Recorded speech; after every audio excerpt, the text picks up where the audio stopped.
Hey guys, tonight we begin with the humble meals, metal spoons, and boiled everything of third-class passengers aboard the RMS Titanic. Because while most people imagine caviar and crystal chandeliers, most passengers were lucky to get boiled potatoes that stayed in one piece. Far from the grand dining rooms of first class, with their fancy menus and wine lists that looked like Shakespearean plays, the third-class dining experience was more about calories than elegance. But that doesn't mean it wasn't a little remarkable in its own boiled cabbage way. So before you get comfortable, take a moment to like the video and subscribe, but only if you genuinely enjoy what I do here. And let me know in the comments where you're tuning in from and what time it is for you. It's always fascinating to see who's joining us from around the world. Now, dim the lights, maybe turn on a fan for that soft background hum, and let's ease into tonight's journey together. You expected the worst. When you bought your third-class ticket for the RMS Titanic, you weren't thinking luxury. You were thinking, please let there be a bed, a floor, and something edible that isn't moving. You'd heard the horror stories, steerage passengers crammed into dark, airless spaces with more rats than spoons. So when you step into the third-class dining saloon on F deck, you pause. Because this actually isn't bad. No hay bales, no visible livestock, and remarkably, it doesn't smell like boiled despair. Instead, you find long wooden tables, real chairs, not crates, and actual walls that are painted white, not peeling white, on purpose white. There are electric lights overhead, not candles jammed into turnips, and tiled floors underfoot. You blink. Are you in the right place? You are. This is third class on the Titanic, where you've just been gently but firmly upgraded from steerage livestock to respectable person who uses cutlery. Sure, it's located at the back of the ship, beneath half a continent of wealth and silverware. You're not exactly rubbing elbows with dukes, but for most passengers in your section, this is better than what they had at home. Cleaner, warmer, safer, and with more potatoes per square foot than most Irish farmhouses. You don't get a menu, and you're definitely not choosing between duck confit and salmon with dill. But the food is served hot at scheduled times by actual stewards who don't scream at you. You eat at a real table, seated next to other immigrants who, like you, have brought nothing but a suitcase, a goal, and maybe a relative who keeps misplacing their shoes.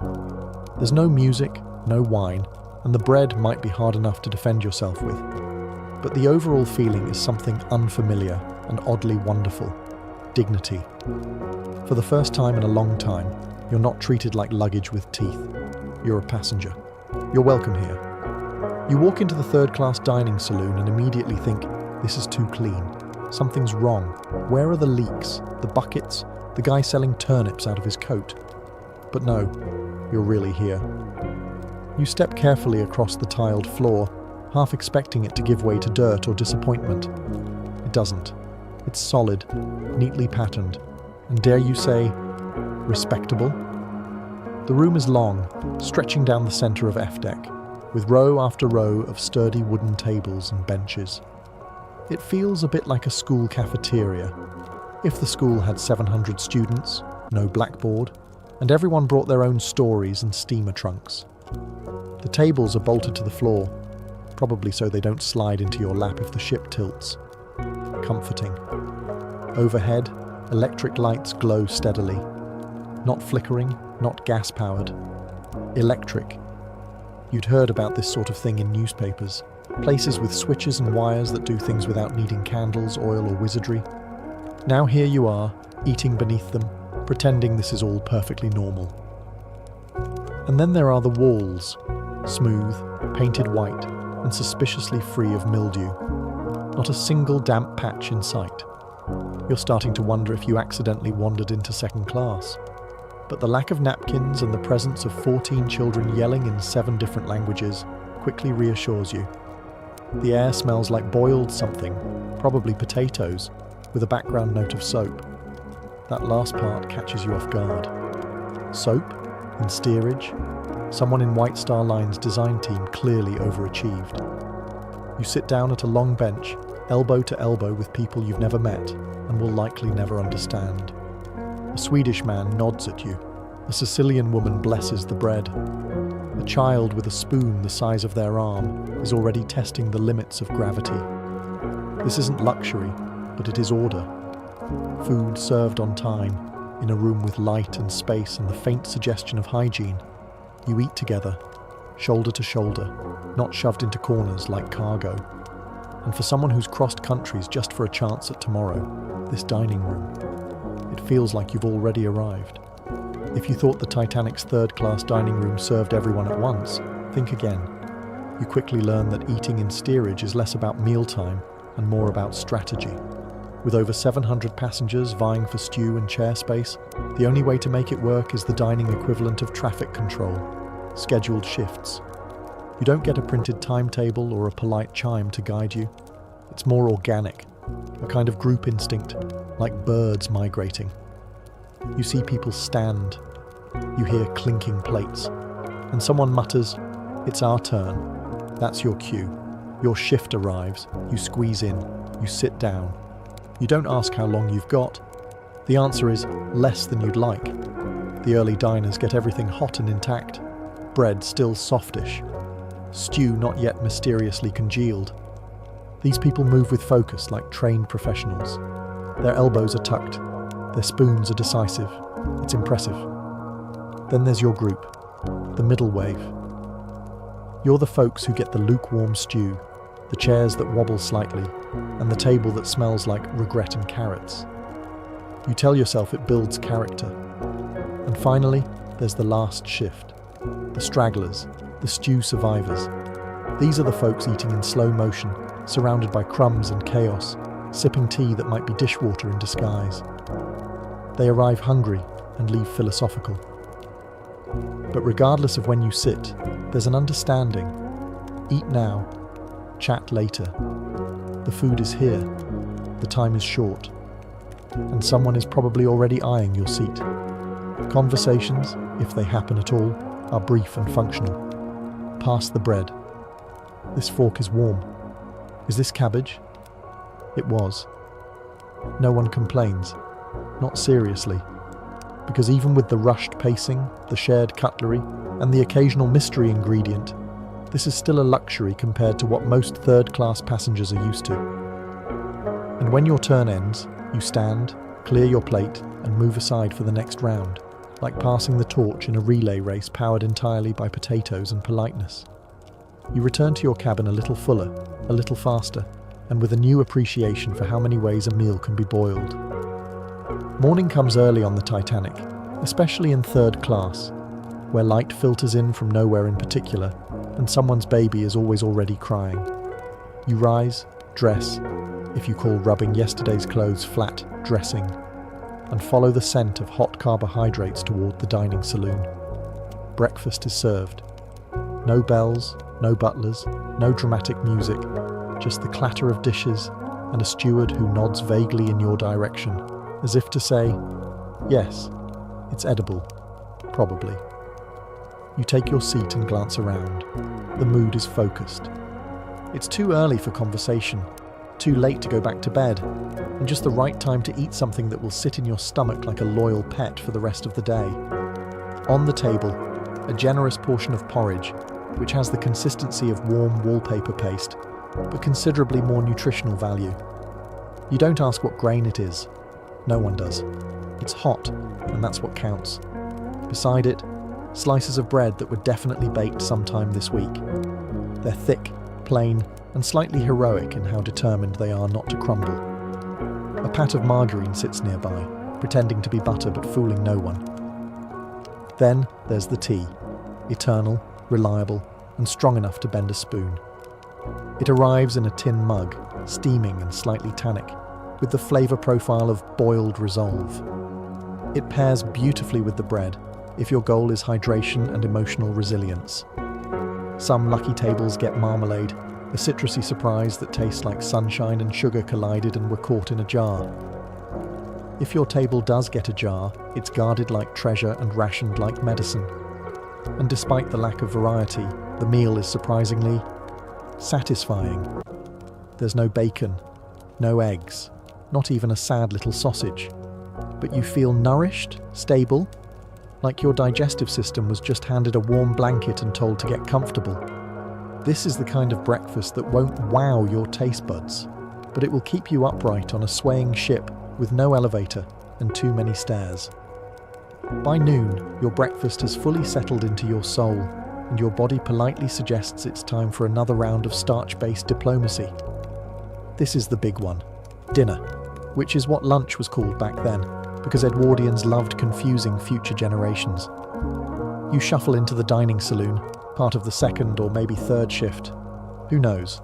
Time aboard ship is measured in meal times, not minutes. The room already smells like steam, gravy, and optimism. The steward places a bowl of soup in front of you. It's hot, vaguely vegetable-like, and remarkably beige. No one's quite sure what's in it, not even the cook, but it's comforting in the same way a warm bath is comforting, if the bath included turnips. Then comes the main event, a slab of roast beef, generously described as roast because it was cooked with heat, and beef because it isn't poultry. It's firm, chewy, and determined to be filling. Alongside it, a mountain of boiled potatoes, stacked so high you half expect a goat to start climbing them. There might be gravy, thick and salty, poured generously, not to flavour the meat, but to protect your molars. It binds everything together like edible mortar. A few boiled carrots or peas roll onto your plate, adding colour and the illusion of variety. There's bread, again of course, the Titanic equivalent of air. You use it to mop up your plate, signal for more stew, or just chew rhythmically until someone speaks to you. The room is full of chatter now. Swedish, Irish, Italian, Serbian, dozens of languages at once. You nod politely when someone says something you don't understand, and raise your cup of tea like a toast to international misunderstanding. Nobody is pretending this is fine dining, but nobody's complaining either. You're warm, fed, and sitting down. That's 3 wins right there. You scrape up the last of your potatoes, sit back slightly, and wonder, not for the first time, how something so simple can still feel so satisfying. Then the steward clears your plate, wipes the table, and gestures vaguely toward the door. Because somewhere behind you, another hungry shift is already lining up. By the time supper rolls around, you've already walked half the ship, lost a game of cards to a suspiciously confident child, and witnessed a minor argument over whose suitcase smells the most like onions. Naturally, you've worked up an appetite. Supper is not as ambitious as dinner, or lunch, depending on how confused you still are by Edwardian meal names. It's not here to impress. It's here to gently guide you towards sleep without causing intestinal drama. You take your seat, and once again the stewards deliver a modest spread that says, "Let's not make a fuss, shall we?" On the plate, cold meats sliced thin and arranged with the enthusiasm of a man who has sliced 700 plates of cold meat today. What kind of meat? Nobody asks. It's vaguely pink, mildly seasoned and thoroughly adequate. You chew thoughtfully, as if pondering its origin will make it taste more exciting. It doesn't. Next to the meat is cheese, usually white, slightly crumbly, and with the personality of a damp brick. Still, it pairs well with the ever-reliable bread, which has become your closest companion on this voyage. The two of you have developed a mutual understanding. You don't question it. It doesn't disappoint you. There's more tea, of course. Always tea. Titanic's third class may not offer wine, ale, or dignity in portion sizes, but it will keep your cup full of strong, dark brew until the end of time. You sip it slowly, partly to savour it, partly to stall. A few tables down, someone's child is singing, someone else is snoring mid-chew, and 2 young men are quietly debating whether this is the best meal they've ever had. Based on how seriously they're arguing, it probably is. There's no dessert. There's barely fruit. But there is a kind of quiet comfort in the simplicity of it all. The day is winding down, the lights are dimmer, and the room feels a little less chaotic, like everyone agrees to keep their elbows to themselves just for this one meal. You finish the last bite, fold your napkin, if you bothered to pretend you had one, and lean back, full, if not in flavour, then in feeling. Supper's not exciting, but it's warm, it's shared, and most of all, it's enough. At some point during the voyage, as you're sipping your third cup of tea and chewing a piece of bread that could double as roofing material, you start to wonder, where's the beer?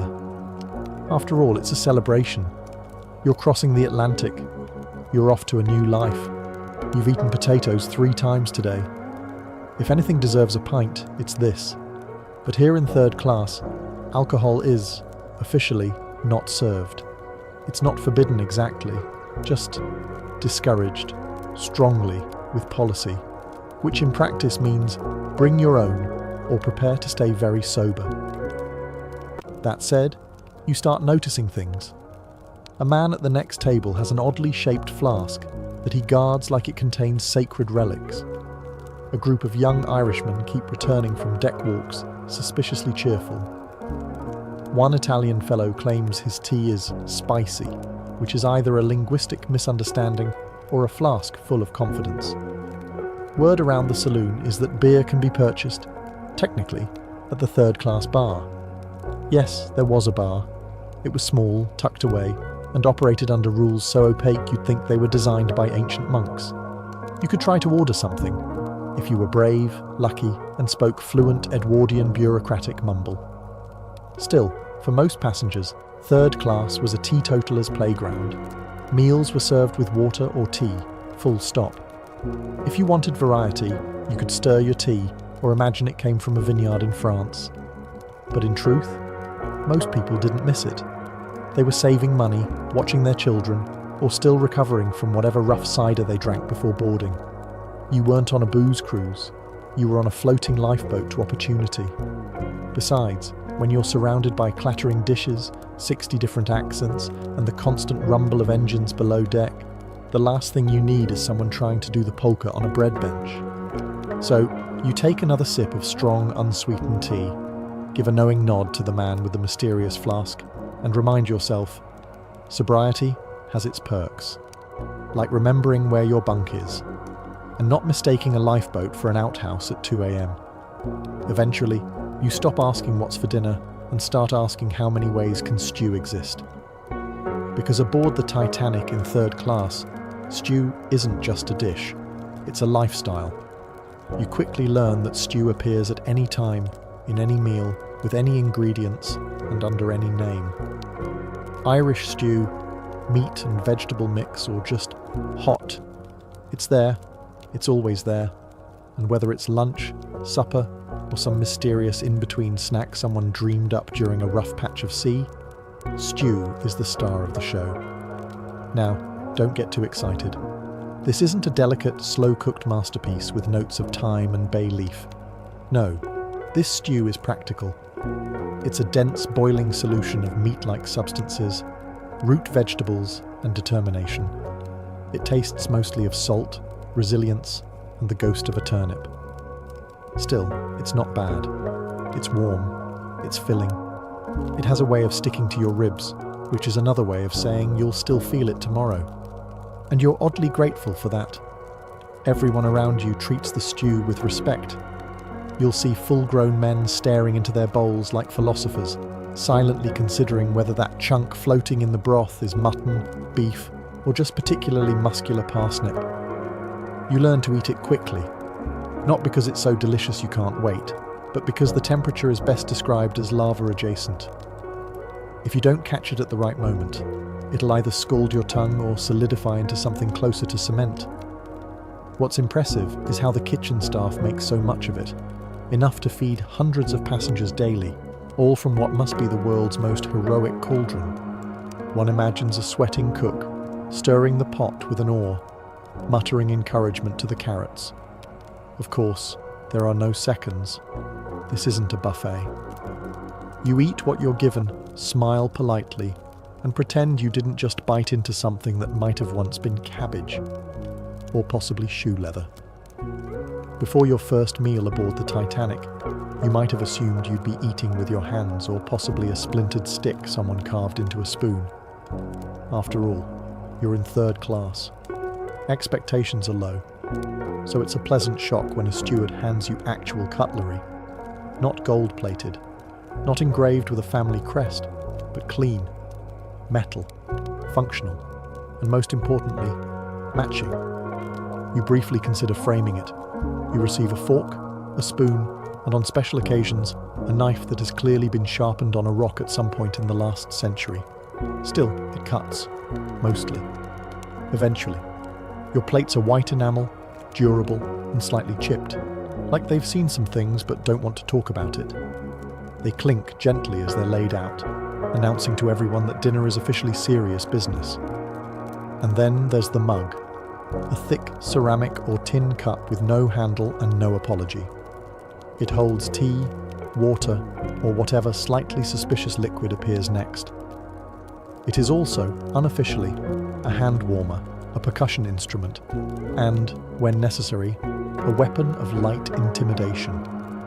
You grow fond of it quickly. Napkins? Don't get greedy. You have a sleeve, a neighbour's elbow, and the vague hope that the gravy will stay on the plate this time.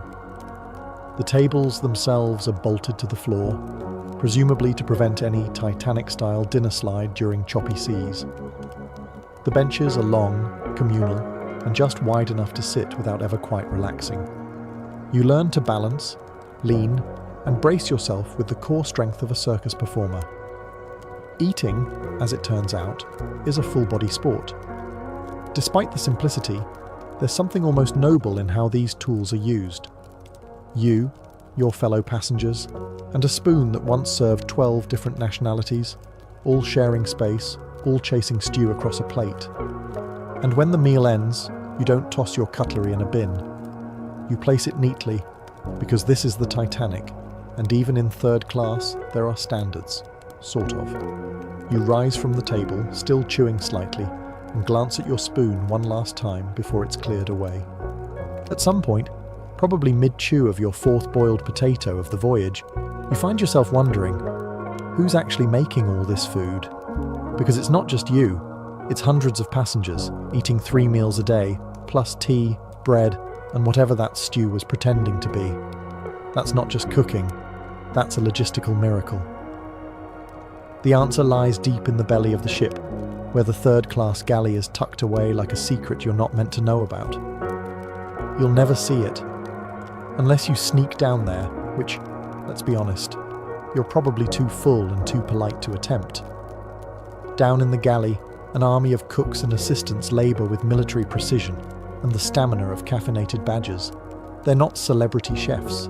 They don't sign autographs. But they can peel, chop and stir for 700 people without crying, which makes them heroes in any century. Their tools are industrial-sized cauldrons that could comfortably house a family of badgers if necessary. These iron beasts are used to boil meat, stew vegetables, and possibly hide the occasional shoe. Everything is massive. Pots the size of bathtubs, ladles like oars, and bread trays that double as small sleds if you're feeling rebellious. Menus are prepared with ruthless efficiency. There's no room for flair or personal interpretation. Nobody's saying, let's add a twist of lemon zest to this stew. No, you add carrots if you have carrots. You subtract meat if you ran out of animal. And yet, somehow, the food appears. Regularly, hot, occasionally edible, miraculously filling. There's something admirable about the whole operation. The invisible labour of men and women sweating through aprons, yelling over roaring stoves. Also a third-class passenger like you can wonder, is this beef? While smearing margarine on a slice of bread that predates the iceberg. You raise your spoon in quiet tribute to them. They'll never hear your praise. They're too busy preparing 700 more servings of tea and possibly talking to the stew, like it's a living being. But without them, this voyage would be a lot more miserable, and a lot more raw. Once you've survived a few meals aboard Titanic in third class, you notice a pattern, a kind of dining choreography that unfolds like clockwork. It goes like this: sit, nod, eat like the ship's sinking, leave. Because here's the thing, you're on a timer. Not an official one, mind you. There's no steward blowing a whistle or flipping a sand glass. But when 700 people need to eat in a space built for half that, the pressure is real. Lingering over your cabbage is frowned upon. The moment your food hits the table, it's a race between your appetite and the next shift. Everyone around you adopts a similar rhythm. Heads down, elbows tucked, spoons moving at survival speed. It's like synchronized chewing, less romantic, more utilitarian. Conversation happens, but only in brief bursts. A muttered, "Pass the bread," a sharp, "That's my cup," or the occasional philosophical debate over whether that was beef or just aggressively seasoned carrot. You try to make eye contact with the steward once, just to say thanks, but they vanish like ghosts, whisking away plates before you even set down your spoon. These people move with the stealth of ninjas and the focus of caffeine-fueled librarians. There's no time for social pleasantries, no small talk about weather or dreams or the pros and cons of cabbage-based existence. Even laughter, when it happens, is hurried, as if joy has to squeeze in between bites of stew and gulps of lukewarm tea. You've never respected digestion so much. Every swallow is an act of precision. You don't waste time chewing anything more than absolutely necessary. You've seen veterans around you dismantle a plate in 2 minutes flat and still have time to butter a second roll, expertly. And just when you think, maybe I'll sit a bit longer, just a sip of tea, someone behind you coughs politely. Or not so politely. A clear signal, time's up, stew soldier. So you rise, nod to the table, a goodbye ritual between strangers bonded by boiled roots, and step aside for the next group. In third class, meals aren't just nourishment. You might have boarded the Titanic expecting to eat with people who spoke your language, dressed like you, and maybe shared your fondness for root vegetables. But no. The third-class dining room is less a quiet mess hall and more of a continental buffet of humanity. You sit elbow to elbow with strangers from everywhere: Ireland, Sweden, Syria, Italy, Poland, and some places you only vaguely recognise from a map you once saw in church. There's no seating chart. No one's organising you by nationality or profession. It's just whoever showed up at the same moment you did, holding a spoon and a hopeful attitude. At your table, a Swedish carpenter who eats with the precision of a surgeon, an Irish widow with 5 kids and the aura of a general, and a Serbian grandmother who communicates almost exclusively through eyebrow raises and disapproving glances at the bread. No one knows each other, but within 5 minutes, you all become part of an unspoken contract. Don't take more than your share, laugh quietly, and never judge anyone's technique with margarine. The languages around you collide into a symphony of mutters, mumbles, and half smiles. You might hear 5 different prayers before the soup even hits the table. Sometimes people translate for one another. Sometimes you just shrug and pass the salt, which might not actually be salt, but you're too polite to ask. Occasionally, someone tries to make conversation beyond the standard stew commentary. It's usually about where you're going, who you left behind, or whether you think this bread could stop a bullet. You respond carefully, because even without words, everyone here is balancing excitement and fear in equal portions. It's a strange kind of intimacy. Sharing a table with strangers on a ship in the middle of the Atlantic, none of you entirely sure what you'll find on the other side. But somehow, the stew helps. It's universal. It transcends borders. It brings people together through the shared struggle of figuring out what's floating in it. You leave the meal without knowing everyone's name. But you remember the way the Italian girl laughed, how the Norwegian boy shared his marmalade, and the way that Serbian grandmother silently judged your spoon grip. By now, you've grown accustomed to third-class dining, the stews, the tea, the thrilling unpredictability of meat origins. But eventually, curiosity creeps in. You start wondering what the upper decks are up to. Specifically, what are they eating? And more painfully, what aren't you? For starters, there's no dessert in third class, not even a tired pudding pretending to be festive. You get bread, you get stew, you get the occasional mystery vegetable, but if you want something sweet, you'd better hope someone dropped a raisin on the floor. Meanwhile, first-class passengers are up there enjoying 10-course meals with names you can't pronounce and ingredients that sound fictional. Peach compote with chartreuse jelly? You'd settle for a baked apple and a nap. There's also no menu choice. You don't get to request your favorite dish. You eat what's given to you. No substitutions, no customizing, no questions. If you don't like the stew, you can write it a stern letter and move on. No waitstaff introductions either. In first class, stewards probably whisper things like, "Your roast, madam, aged precisely 21 days. In third class, a man sets down your plate and disappears like a ghost in an apron. And forget about table linens, centerpieces, or candlelight. Your table is wiped down with whatever's available, possibly someone's sleeve. And you're lucky if your spoon isn't still damp from someone else's tea. Alcohol? Still no. We've covered this. But it stings a little more when you hear about the elaborate wine pairings upstairs while you're still wringing flavour out of your third cup of tea. Even fruit is a rare sight. In first class, they're nibbling grapes and slicing oranges with golden forks. Down here, you'd cause a stampede if you pulled a banana out of your pocket. And yet, despite the absence of trimmings, the lack of flair, and the general scarcity of dessert, the third-class dining room never feels bitter, just pragmatic. You might not get the frills, but you get fed. You get warmth, you get company, and you get that one satisfying moment where someone passes the bread without being asked. By now, you've settled into a kind of rhythm.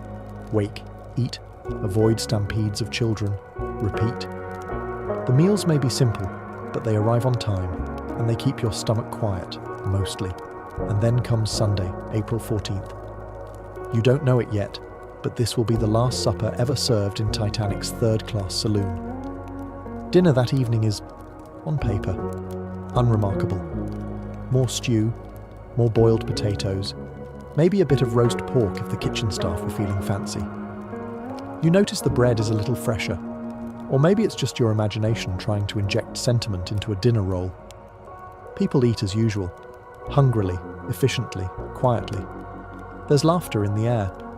A couple's celebrating their engagement, a boy's showing off a harmonica, and someone just spilled tea on a child who's now thrilled to have attention. No one suspects anything. Why would they? You chat briefly with the man next to you, something about where you'll land in New York. You joke that if the ship keeps feeding you like this, you might arrive heavier than when you boarded. It's not a great joke, but it earns a chuckle. There's a sense of hope hanging in the room. Like everyone believes the future is just over the next wave.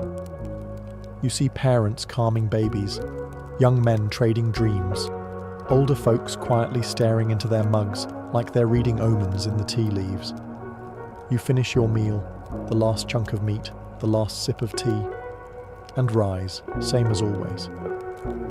You don't know this is the last time you'll do this. That's the strange thing. Final moments rarely announce themselves. You return to your bunk thinking about breakfast. You wonder if they'll serve marmalade again. You hope you're in the early shift. You're pretty sure you're finally learning how to butter the bread without splitting it in half like a poorly built raft.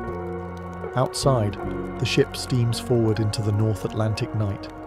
Inside, the third-class dining room sits quiet, empty, clean. No one knows it's over, not yet. After everything, the stew, the tea, the bread you could patch a roof with, what remains? You survived on food that wouldn't win prizes, served in shifts, without menus, and without much ceremony. And yet, it fed you. Not just your stomach, but something quieter. Something harder to name.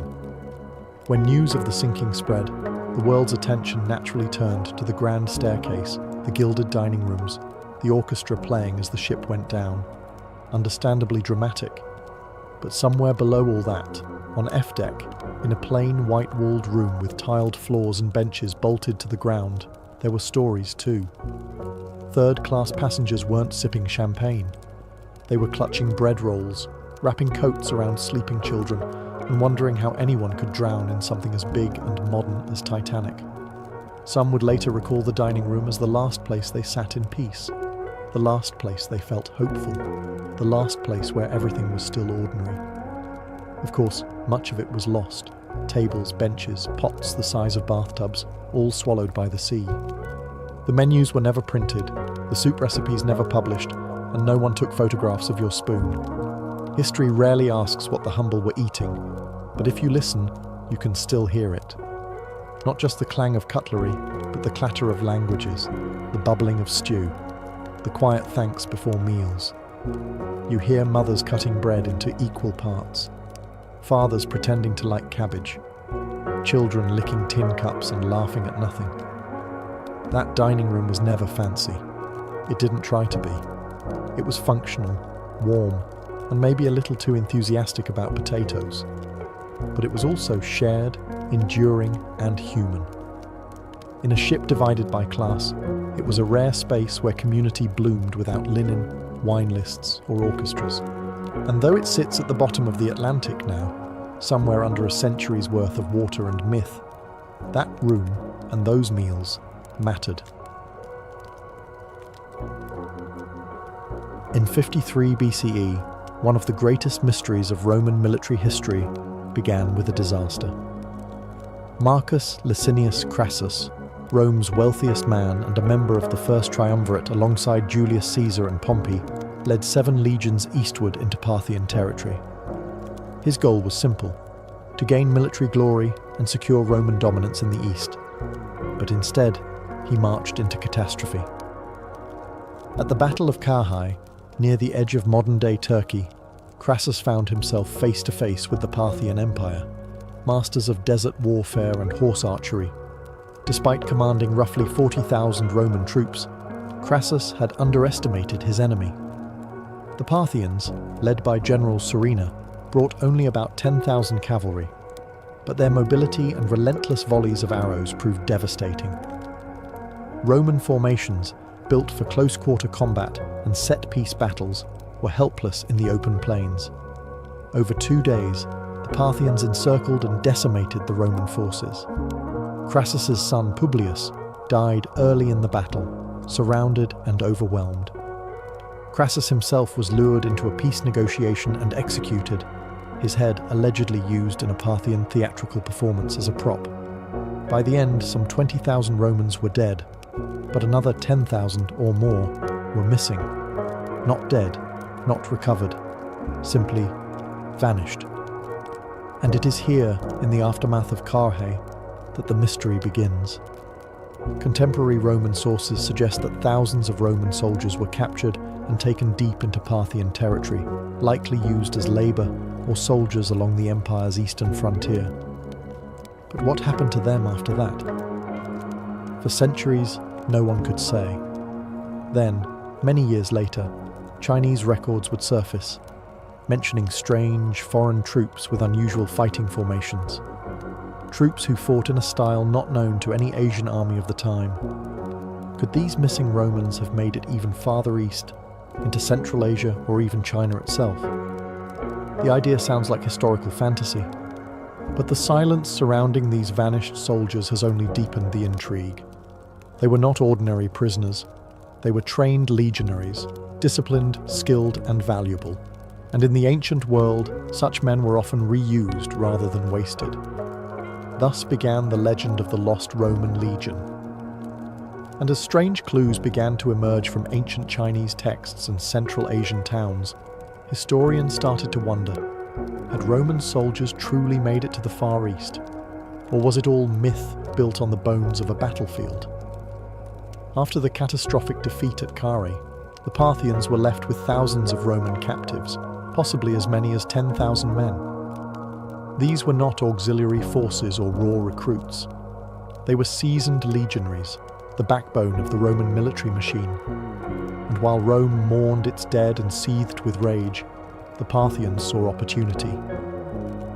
Rather than executing or enslaving all the survivors, Parthian leaders, particularly General Surena, chose a more strategic approach. They dispersed the prisoners across their empire, settling many in the northeastern borderlands, far from the Roman frontier. Ancient sources suggest some of these soldiers were relocated to Margiana, modern-day Merv in Turkmenistan. This oasis city, located near the edge of the Central Asian steppes, was a vital eastern outpost for the Parthian Empire. There, it's believed the Romans were integrated into the local military infrastructure. The Parthians were not fools. They had seen firsthand the effectiveness of Roman discipline, formations, and engineering. Using these men as border guards, construction labourers, or even as special units in their own armies made practical sense. Margiana, constantly threatened by nomadic invasions, would have been an ideal location to station foreign troops, far enough from their homeland to prevent rebellion, but close enough to defend the empire's fringes. But here, the historical record grows silent. Roman writers like Plutarch mention the defeat, the humiliation, and the death toll, but very little about the fate of the captured. Parthian records, sparse and fragmented, offer little in return. The soldiers seem to vanish into the desert sands. It's from this silence that speculation grows. Some suggest that the Romans intermarried with locals, gradually losing their identity over generations. Others believe that a core group remained cohesive, retained their military structure, and continued to serve as a mercenary or auxiliary unit far from Rome's reach. And yet centuries later, curious reports begin to appear in Chinese historical records. These documents describe a mysterious group of warriors who used a fish-scale formation, unlike anything seen in traditional Asian warfare. Could these accounts be referring to those same Roman captives? If so, then the Roman legionnaires who marched to Carrhae, expecting gold and conquest, may have instead helped shape the history of a distant land, forgotten by the empire they once served. The road east was long, but perhaps not impassable. Nearly 150 years after the Battle of Carrhae, a curious entry appears in the official chronicles of the Han dynasty. It describes a battle in 36 BCE in the far western reaches of China between Han forces and a Central Asian ruler named Zhiji Chanyu of the Xiongnu. The battle took place near the city of Zhiji's fortress in modern-day Kazakhstan along the Talas River. According to the Han historian Ban Gu in the Book of Han, Chinese generals reported encountering a strange unit of foreign soldiers in Zhiji's army. These men fought in a fish-scale formation, a term the Chinese used to describe a tight, shielded formation that moved as one, strikingly similar to the Roman testudo or tortoise formation. No Central Asian army was known to use such tactics. The description stood out, even in the terse military account. This anomaly has led some scholars to wonder, could these strange troops have been remnants of the Roman legion captured at Carrhae? If the prisoners were indeed sent east to Margiana and gradually moved across Central Asia, whether through migration, mercenary service, or forced transfer, reaching the court of Zhiji is not beyond imagination. Adding to the intrigue is the scale of Zhiji's ambitions. He built a massive stone fortress, unusual for nomadic leaders, and assembled an army with advanced tactics and foreign advisors. Might Roman-trained soldiers have contributed to his defences? In the final siege, Chinese sources say these foreign troops fought bravely, using their formation to protect the fortress walls until they were overwhelmed by Han forces. After the defeat, the Han reportedly captured many of these fighters. While most were executed, some were taken east into China, possibly resettled in the western frontier regions. One village in particular stands out, Liqian. Liqian, located in the Gansu province, bears a name strikingly similar to Legion. Local legends, unusual facial features among inhabitants, and persistent rumours of Roman ancestry have fueled speculation for decades. Some even claim Roman coins and artefacts were found there, though these discoveries remain controversial and difficult to verify. Could this village be the final resting place of Rome's lost sons? Or is it simply a case of historical coincidence and cultural myth-making? The trail is faint, but tantalizing. And the deeper one digs, the stranger it becomes. Tucked into the dry landscapes of China's Gansu province lies a small village with an outsized reputation, Liqian. For decades, this remote settlement has attracted the attention of historians, geneticists, and the simply curious, because of a legend that won't die. According to some theories, Lycian may be the final resting place of the lost Roman legionaries captured at Carrhae and carried eastward across Asia. The story begins with the name itself. Lycian appears in Chinese records as early as the Han Dynasty and is believed by some scholars to be a transliteration of legion or Roma. During the Han era, Lycian was considered a frontier outpost far from the imperial heartland and a logical location to resettle foreign prisoners of war. Over time, whispers began to circulate that the people of Lycian weren't entirely Chinese. What kept the legend alive was the village's appearance. Early 20th century Western travellers claimed to find individuals with unusually fair hair, light eyes and aquiline noses, features not commonly found in the region. Photographs were taken, skulls were measured, and the theory that Lycian's residents were descended from Romans began to spread in popular media. A number of articles and books in the 20th and 21st centuries fanned the flames, treating the idea with varying degrees of skepticism and enthusiasm. In recent decades, DNA testing has been conducted on Lycian residents. The results were inconclusive. Some genetic markers common in Western populations appeared, but nothing definitively Roman. Critics argue that Central Asia has always been a crossroads of diverse ethnic groups, and such traits could come from centuries of Silk Road intermixing. Still, the persistence of the story, and the village's embrace of it, continues to draw attention. Lycian has leaned into its mythical heritage. Roman-themed statues stand at the village entrance. Tourists are greeted with faux centurion performances and vendors selling Roman souvenirs. Whether grounded in truth or legend, the Lost Legion has become a cultural identity for the village and a point of pride for its residents. Yet the question remains unresolved. Did Roman soldiers truly settle here? Or is Lycian's story a fascinating fusion of coincidence, local lore, and wishful thinking? If truth hides beneath the myth, it's buried deep, beneath centuries of sand, silence, and empire.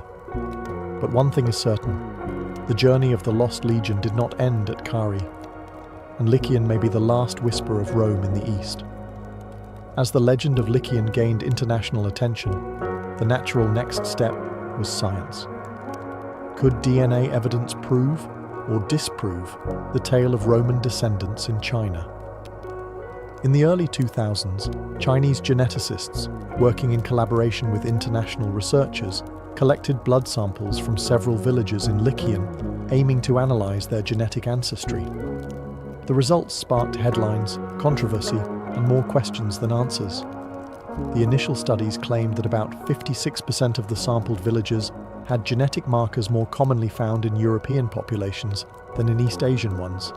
This was touted by some as confirmation of the Roman theory. Newspapers ran with the story.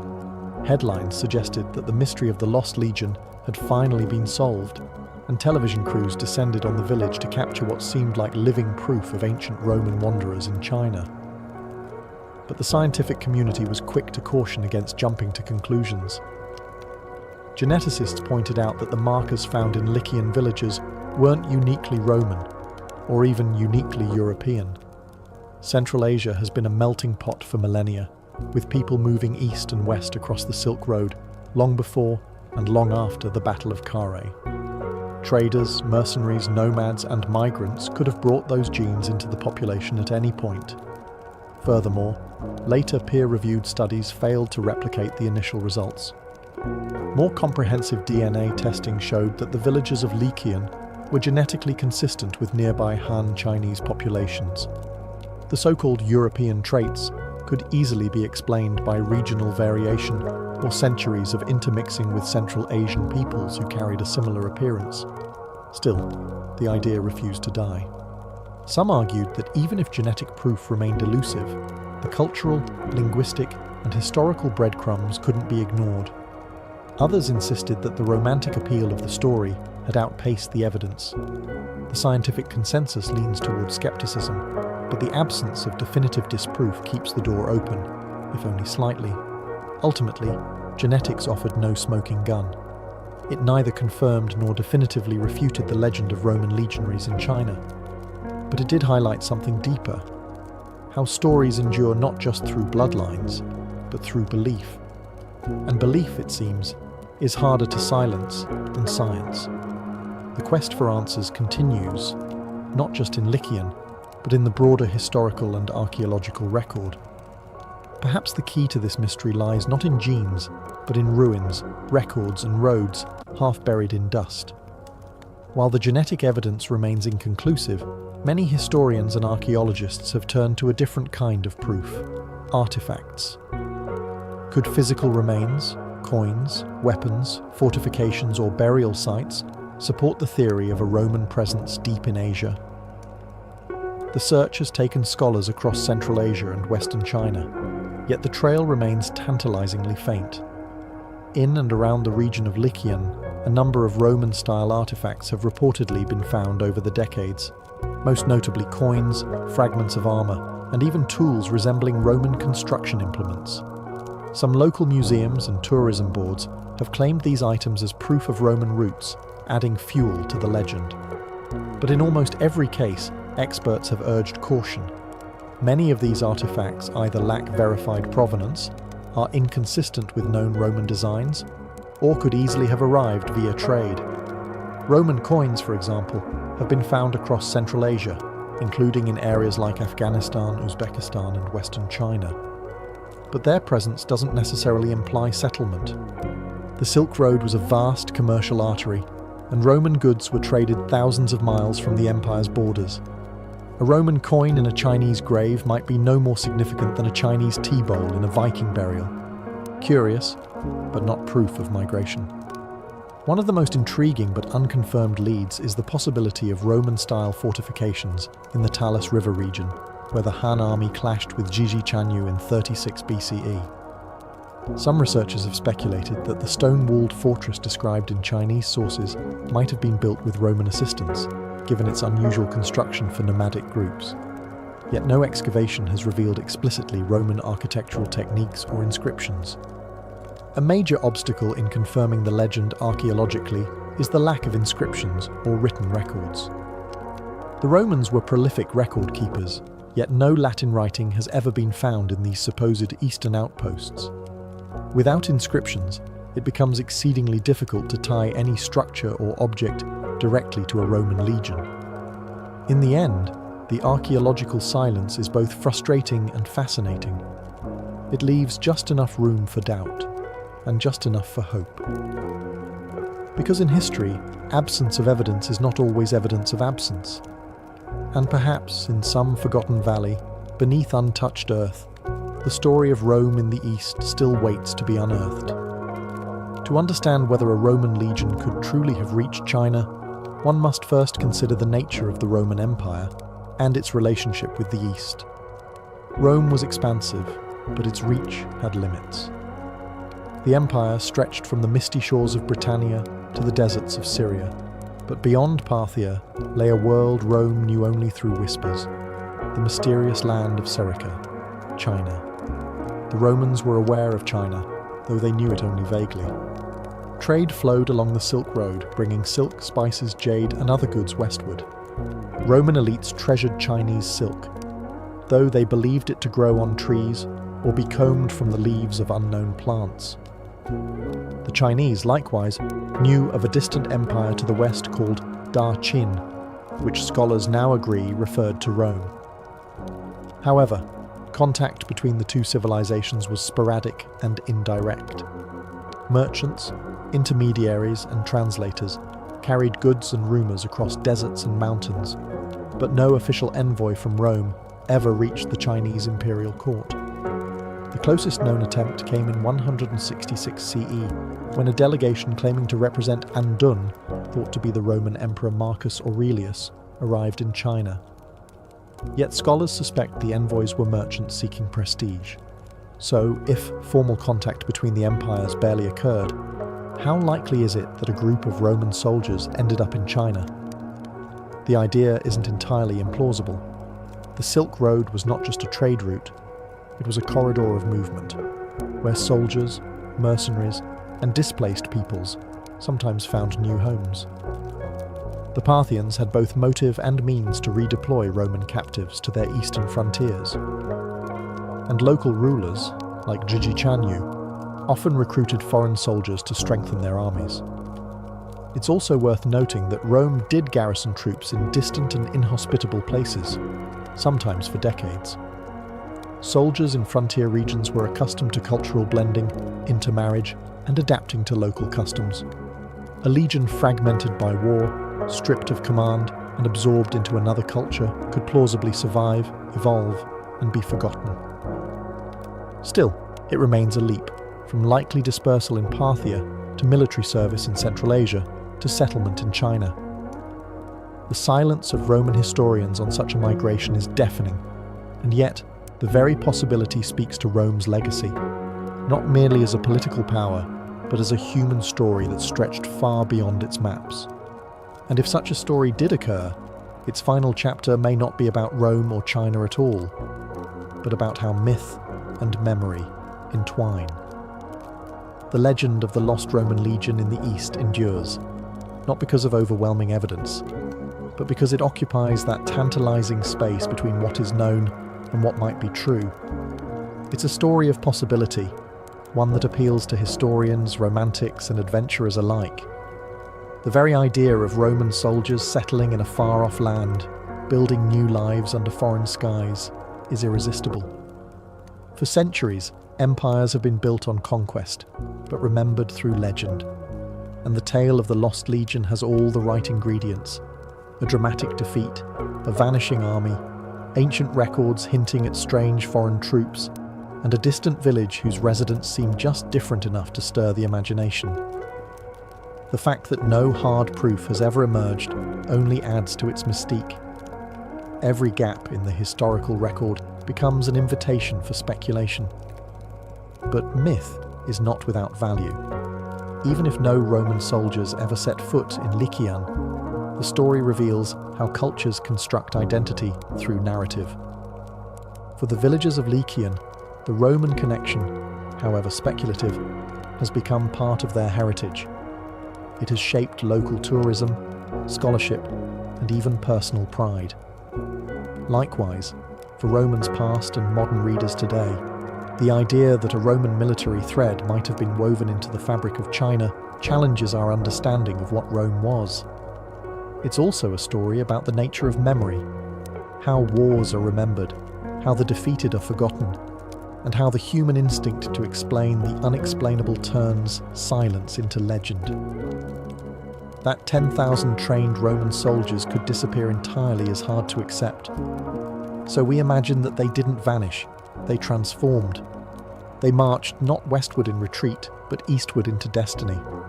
Modern technology may one day confirm or dismiss the legend definitively, but until that day comes, the lost legion remains a powerful symbol of endurance, of cultural diffusion, and of the deep currents of human movement that defy neat boundaries. If nothing else, the legend reminds us that history isn't always written in stone. Sometimes it survives in the echoes of ancient roads and forgotten languages, in the tilt of an eye or the curve of a shield, and in the stories we choose to tell. And that brings us to the final question. Does it really matter if the legend is true? If it has already become real in the minds of so many? Whether or not Roman soldiers ever reach China, the story of the lost legion has carved out a legacy far greater than a mere footnote in military history.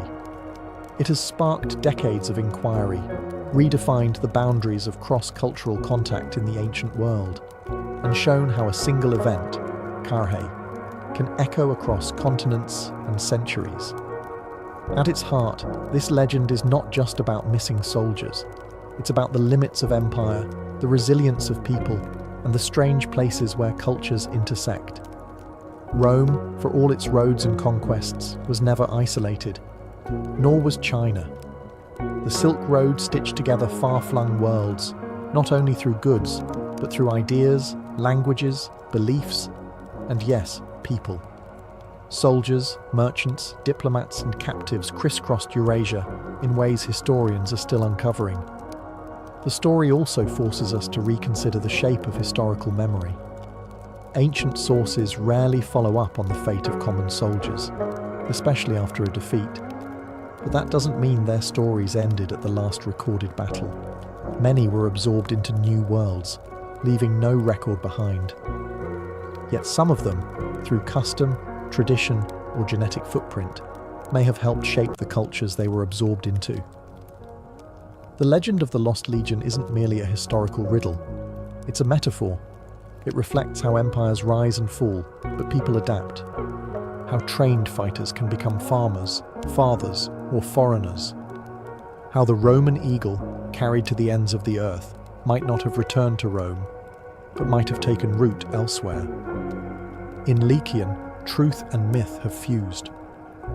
Whether the village holds the bloodline of Roman legionaries or not, its people have inherited the story and chosen to make it part of their identity.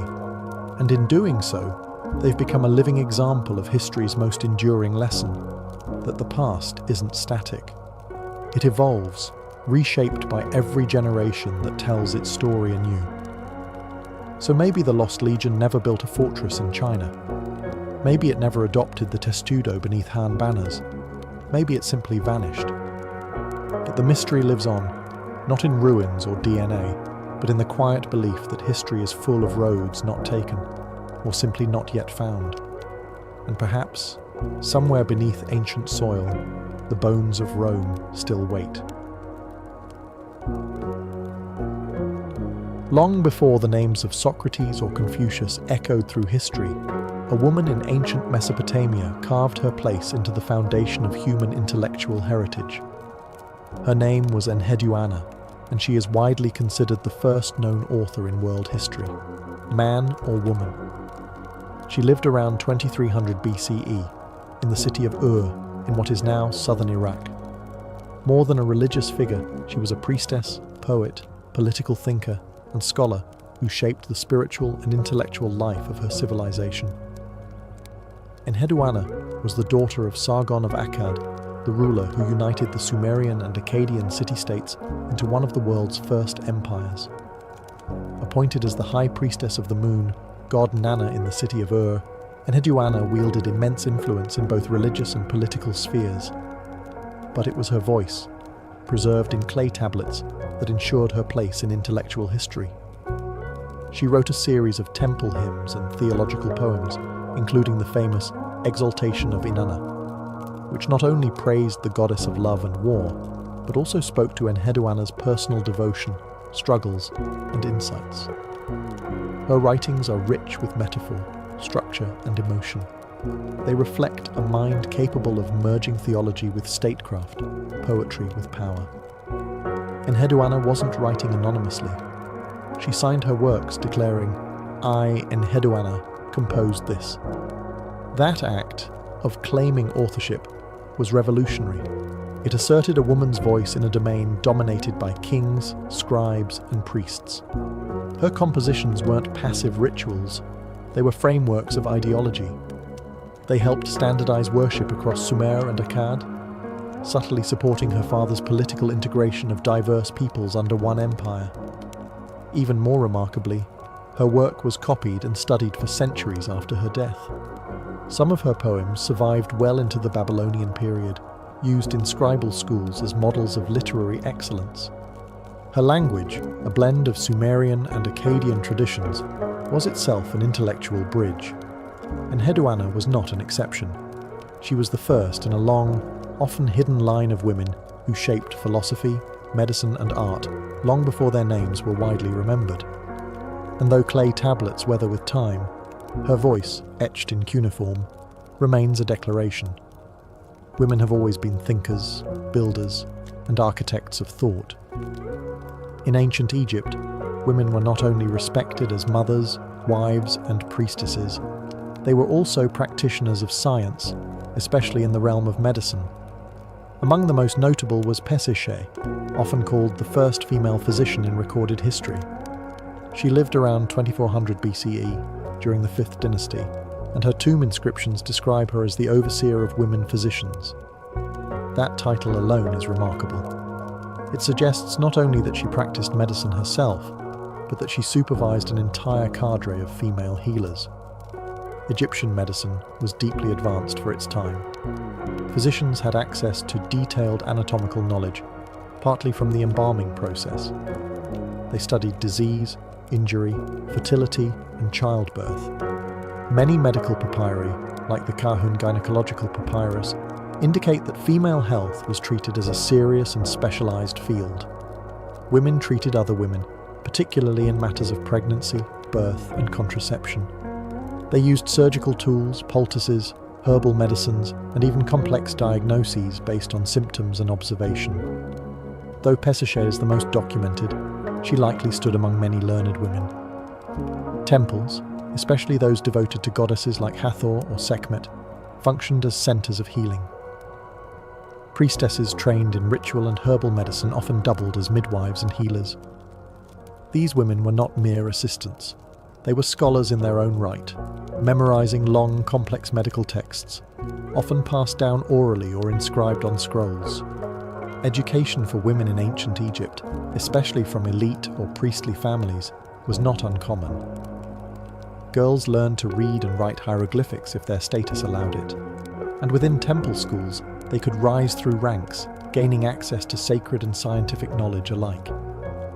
The boundary between religion and science was fluid in Egyptian thought, and women moved within that space with surprising authority. Despite the passage of millennia, the names of most of these early scholars have been lost. Their contributions survive only in fragments: recipes, diagnoses, roles listed in tombs, and the tools buried with them. Yet their legacy is unmistakable. In a world where female education would later be restricted for centuries, ancient Egypt stands as a testament to a time when women were trusted not just with life, but with knowledge. And in other corners of the ancient world, similar patterns were emerging, particularly in Greece, where one woman in the city of Cyrene dared to challenge the male monopoly on philosophy. In the Greek city of Cyrene, located in what is now modern-day Libya, philosophy wasn't just a male endeavor. There, around the 4th century BCE, lived a woman named Arete of Cyrene, one of the few female philosophers known by name from the classical world. She was not a quiet observer in a male-dominated discipline. Arete was a teacher, a thinker, and a transmitter of philosophical ideas that would ripple through generations. Arete was the daughter of Aristippus, a student of Socrates and the founder of the Cyrenaic school of philosophy. This school emphasized personal happiness, pleasure, and inner freedom, though not in the hedonistic sense it's often misunderstood as.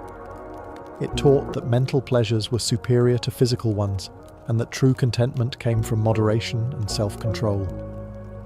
Raised in this intellectual environment, Arete absorbed her father's teachings and eventually inherited his role. Sources suggest she taught philosophy for over 35 years, instructing hundreds of students, including her own son, Aristippus the Younger, also known as Mother Taught. This title wasn't poetic. He earned it because his philosophical education came directly from her, not from male tutors or schools. Her contributions are mostly preserved through mentions by later writers, such as Diogenes Laertius, who acknowledged her leadership within the Cyrenaic tradition.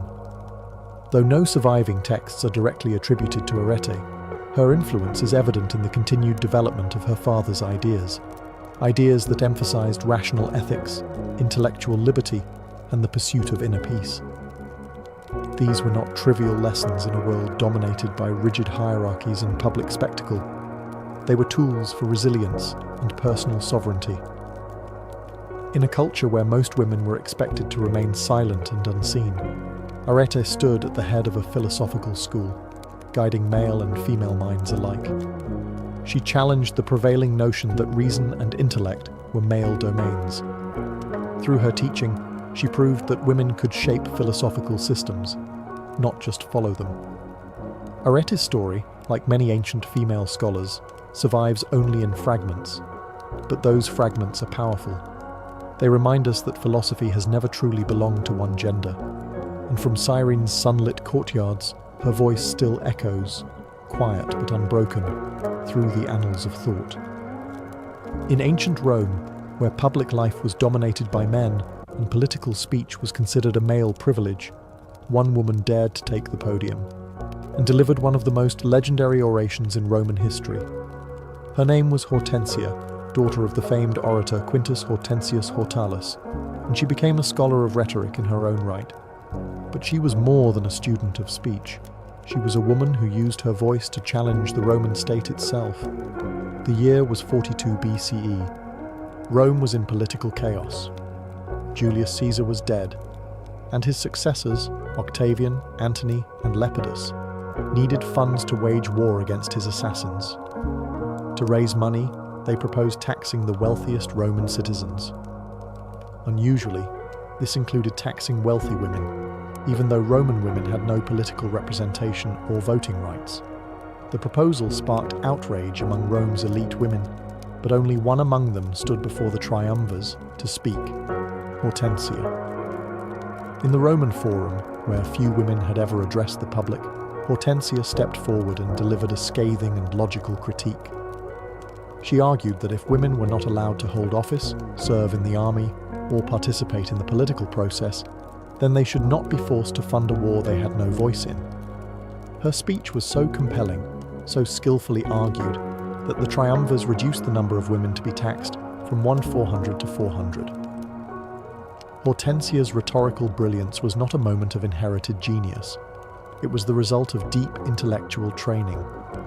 Raised in a household steeped in oratory and legal debate, she absorbed the technicalities of Roman law and the power of persuasive speech. Her argument combined reason, precedent, and moral appeal, hallmarks of the best Roman rhetoric.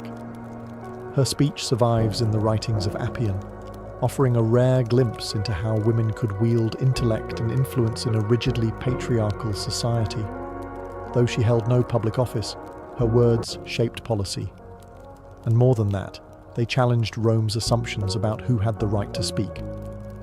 Hortensia reminds us that scholarly women did not always hide behind scrolls or temples. Sometimes they stood boldly in the public square, armed not with weapons, but with reason. In the courtly halls of Han Dynasty China, during a time when Confucian ideals reinforced male authority and female silence, one woman broke through the boundaries of tradition, not with rebellion, but with scholarship. Her name was Ban Zhao, and she is remembered as China's first female historian, a Confucian scholar, and a teacher of imperial princesses. Her intellect, discretion, and command of literature earned her a rare seat of influence in a deeply patriarchal world. Born around 35 CE, Ban Zhao was the daughter of the esteemed historian Ban Biao and sister of Ban Gu, the official historian of the Han court. After her brother died before finishing the monumental Book of Han, Hanshu, Ban Zhao was called upon to complete it. She took up the task without hesitation. Her additions were not superficial.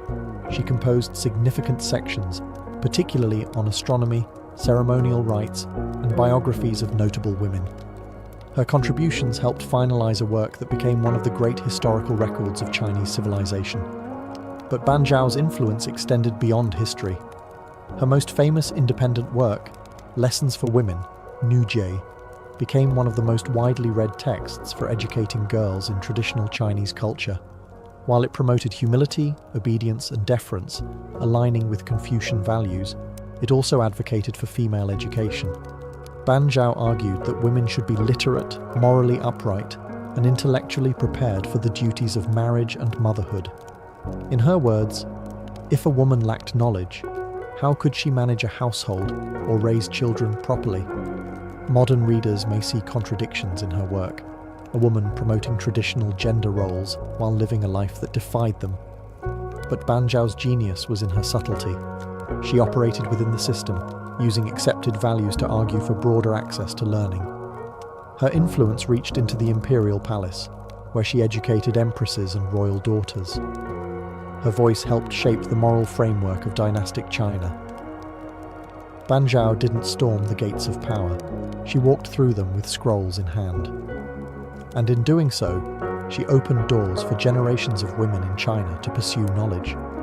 In the bustling, cosmopolitan city of Alexandria, during the 4th and early 5th centuries CE, stood a woman who became the embodiment of classical learning. Her name was Hypatia, a mathematician, astronomer, and philosopher, whose intellect drew students from across the Mediterranean. In a time when the Roman Empire was fracturing and religious tensions were rising, Hypatia remained a symbol of reason, scholarship, and the enduring power of inquiry. Hypatia was the daughter of Theon, a well-known mathematician and philosopher at the famed Library of Alexandria. Trained from a young age, she surpassed her father's teachings and began lecturing publicly on philosophy, astronomy, and mathematics. She taught Neoplatonism, a school of thought that emphasized logic, ethics, and the pursuit of truth through reason, a continuation of Plato's intellectual tradition. Her classroom wasn't confined to temples or libraries. Hypatia taught openly in the streets and forums of Alexandria, drawing large crowds of students, including both pagans and Christians. She wrote treatises on conic sections, developed improved designs for the astrolabe, and may have contributed to the preservation of Euclid's Elements and Ptolemy's Almagest. Though none of her original works survive, her legacy echoes in the writings of her students and peers. But Hypatia lived during a time of transformation and turmoil. Christianity was becoming the dominant force in the Roman world, and Alexandria was a city rife with religious factionalism. Hypatia, a prominent pagan scholar and a public intellectual, became a lightning rod for both admiration and resentment. Her close ties to the Roman governor Orestes placed her at odds with Bishop Cyril, the powerful head of Alexandria's Christian community. In 415 CE, she was brutally murdered by a mob of Christian zealots, stripped, dragged through the streets, and dismembered in a church. Her death symbolized more than the end of a life. It marked the symbolic fall of classical learning in the West and the beginning of a darker intellectual era. Yet, Hypatia's memory endured. Medieval Arab scholars referenced her contributions. Enlightenment thinkers celebrated her as a martyr for reason. And today, she stands as a lasting icon of female scholarship and scientific courage. In the scholarly world of ancient Judaism, where male rabbis dominated public discourse and interpretation of sacred texts, women were often excluded from formal education and legal authority. Yet even within these strict boundaries, Jewish women found subtle but enduring ways to participate in and shape the intellectual life of their communities. Though rarely recorded as rabbis or sages, their voices appear in rabbinic texts, midrashic commentary, and oral traditions, offering glimpses into a hidden world of female scholarship. One such figure was Bruriah, a legendary woman from the Talmudic era, believed to have lived during the 2nd century CE. She was the wife of Rabbi Meir, one of the most respected sages of his time, and the daughter of Rabbi Hananiah ben Teradion, a martyr under Roman persecution. Bruriah was known not only for her piety and moral strength, but also for her deep knowledge of Jewish law. The Talmud credits her with debating halachic points with male scholars and besting them in argument, a rare recognition for a woman in that era. In one passage, she corrects her husband's interpretation of a verse from the Psalms, offering a more compassionate reading. In another, she disputes the assumptions of a fellow rabbi, using textual logic to dismantle his position. These stories were not allegories. They were acknowledgements, however exceptional, of women's capacity for intellectual engagement in sacred law. While women were generally barred from yeshivot, formal Jewish academies, they were often educated in the home, especially in prominent families. Daughters of scholars were taught to read Hebrew and Aramaic, and to study Torah and ethics. These women preserved and transmitted traditions through storytelling, questions, and commentary, shaping the spiritual framework of their children and communities. Later rabbinic commentaries include references to unnamed women who offered insights into legal debates, medical knowledge, and ritual practice. Some of these contributions survive only as annotations or footnotes in larger male-authored works, yet their presence is undeniable. They form a mosaic of memory, scattered and incomplete, but rich with meaning. In a culture centered on study, Jewish women found ways to enter the conversation, not by breaking down the gates, but by speaking through them. In ancient India, long before printed books or formal universities, philosophy, poetry, and spirituality flowed through oral tradition. And in that river of wisdom, women were not silent passengers. They were voices, composers, questioners. Among the earliest and most powerful were the female sages of the Vedic and early post-Vedic periods, women whose verses still echo through Hindu, Jain and Buddhist traditions. One of the most striking examples comes from the Rig Veda, one of the oldest sacred texts in the world. Among its thousands of hymns are those attributed to women known as Rishikas, female seers. Lopamudra, Ghosha, Apala and others are credited with composing hymns that explored metaphysics, ritual and inner experience. Lopamudra, for instance, engaged her husband, the sage Agastya, in spiritual dialogue, challenging him to reconcile asceticism with the life of the senses. Her verses reflect not only poetic grace, but philosophical boldness. Centuries later, during the rise of devotional Bhakti movements across South Asia, female poet saints again emerged, this time with deeply personal and mystical compositions. In Tamil Nadu, Andal, a young girl adopted by a priest, wrote passionate hymns to Lord Vishnu that blended theological insight with emotional intensity. Her works are still sung today in South Indian temples. In the north, women like Mirabai, though living in the medieval period, drew from ancient traditions. Born into a royal family, Mirabai rejected social conventions, sang of her spiritual marriage to Krishna, and wandered as a devotee. Her poems critiqued caste, gender roles, and religious hierarchy, while expressing ecstatic love for the divine. In Buddhist tradition, the Therigatha, verses of the elder nuns, composed in Pali around the 6th century BCE, captures the voices of early Buddhist women. These poems, spoken by former queens, courtesans, and laywomen turned nuns, speak of enlightenment, renunciation, and the struggle for freedom. One nun, Sumangala's mother, speaks with stark clarity. "I have given up my son, my wealth, my craving. I now walk in the path of peace." These women were not marginal, they were foundational. Their poetry is not just devotional, it is philosophical inquiry, social commentary, and psychological insight. Though their biographies are often lost or simplified, their words endure. For centuries, the contributions of ancient female scholars were pushed to the margins of history. Their works were omitted from canons, their names left off manuscripts, and their achievements buried beneath layers of cultural bias and institutional erasure. And yet, their voices endured, sometimes in whispers, sometimes in fragments, always resisting silence.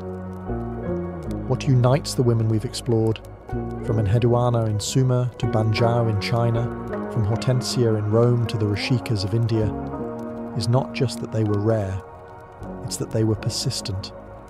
They lived in societies that limited female access to formal education, public office, or authorship. But they found ways in, through family lineages, religious institutions, poetic tradition, or political crisis.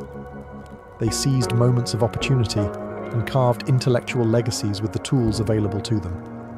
Many of these women used culturally accepted roles, priestess, healer, mother, nun, not as limits, but as platforms. Enheduanna used her religious position to author hymns that shaped empires. Bruraya and Banjao engaged with male-dominated scholarship while advocating for women's education. Hypatia lectured in public squares. Hortensia challenged political leaders face to face. None of them waited for permission to think. But why were they forgotten? Because the systems that preserved history, scribes, monks, librarians, academies, were overwhelmingly male and often uninterested in preserving women's stories.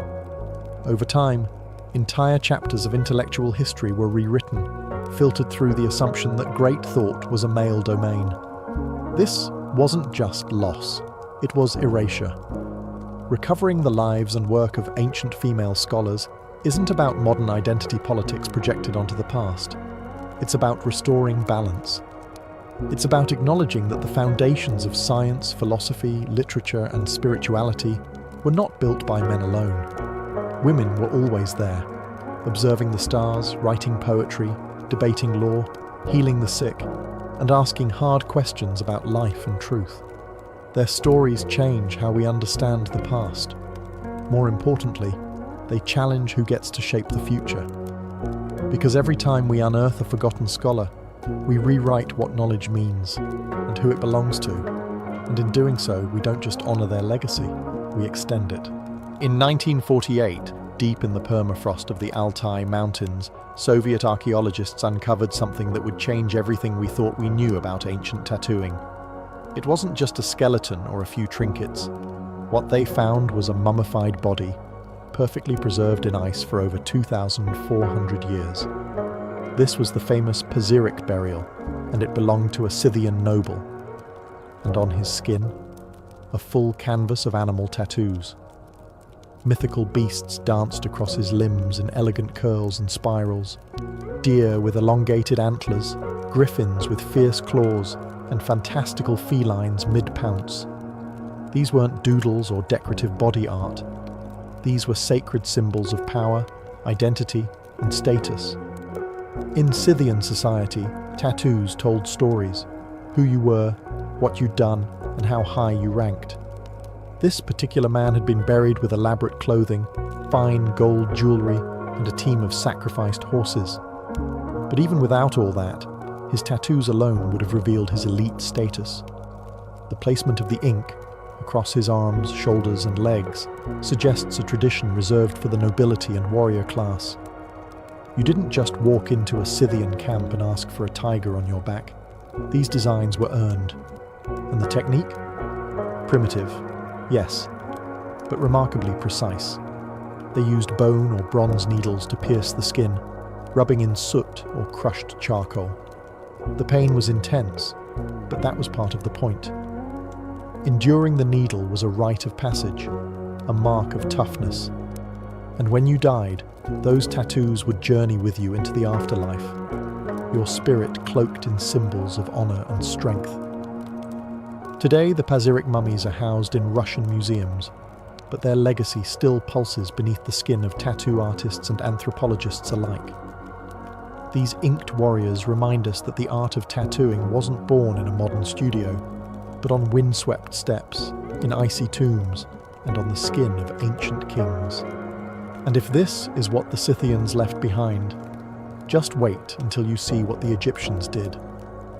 In the heart of ancient Egypt, long before ink met needle in modern studios, tattoos played a different role, one rooted in magic, medicine, and ritual.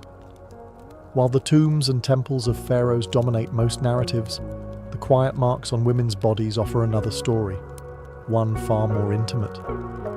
In 1891, archaeologists discovered the mummy of a woman now known as Amunet, a priestess of the goddess Hathor, buried around 2000 BCE. Her body bore a network of dark dots and lines stretching across her arms, torso, and thighs. These weren't decorations. They were symbols of divine protection, fertility, and ritual status, etched permanently into her skin. Tattooing in ancient Egypt appears to have been an exclusively female domain during the Middle Kingdom. Priestesses, midwives, and sacred dancers bore geometric tattoos, arranged in bands and symmetrical patterns. These marks were placed deliberately, often over the abdomen, breasts, and pelvis. They likely served to safeguard childbirth, channel healing powers, or enhance ritual performances in temples dedicated to female deities like Hathor or Isis. Unlike the ornate animal tattoos of the Scythians, Egyptian designs were simple yet powerful. Their repetition and symmetry suggest ceremonial significance, not casual artistry. Each line and dot acted as a permanent amulet, imbued with spiritual force. The tools used were crude by modern standards: bronze or copper needles, sometimes sharpened bone, dipped in pigment derived from soot or indigo. The pain was considerable, but pain was part of the rite. In some cases, tattooing may have been accompanied by hymns or incantations, transforming the procedure into a sacred act. Murals from Thebes depict female musicians and dancers adorned with similar markings, suggesting that tattooed women played visible roles in religious life. Their movements, choreographed and rhythmic, would bring the tattoos to life during ceremonies. Where the Scythians wore their myths-like armour, Egyptian women wore their prayers, stitched into flesh, meant to protect, heal, and honour the divine. Next, in the far islands of the Pacific, tattooing evolved into an entire language, a biography etched across the body. In the vast stretches of the Pacific Ocean, tattooing became more than tradition. It became identity. Among Polynesian cultures, particularly in Samoa, Tonga, and the Marquesas Islands, tattoos, known as tatau, were living texts. They carried the weight of ancestry, rank, courage, and spiritual connection. Every curve and line had meaning, and to be untattooed was, in many communities, to be unfinished. Unlike in Egypt or Scythia, Polynesian tattoos were vast and highly visible. For men, they often extended from the waist to the knees, wrapping around the thighs, buttocks, and lower back. This elaborate design, called the pea in Samoa, could take months or even years to complete. The pain was staggering, the process brutal, but the result was a masterpiece of personal history. To wear the pea was to announce to the world one's endurance, honour, and connection to ancestors. The tools used were as symbolic as the designs themselves. Tattooists, known as tufuga, wielded handmade combs crafted from boar tusk or turtle shell.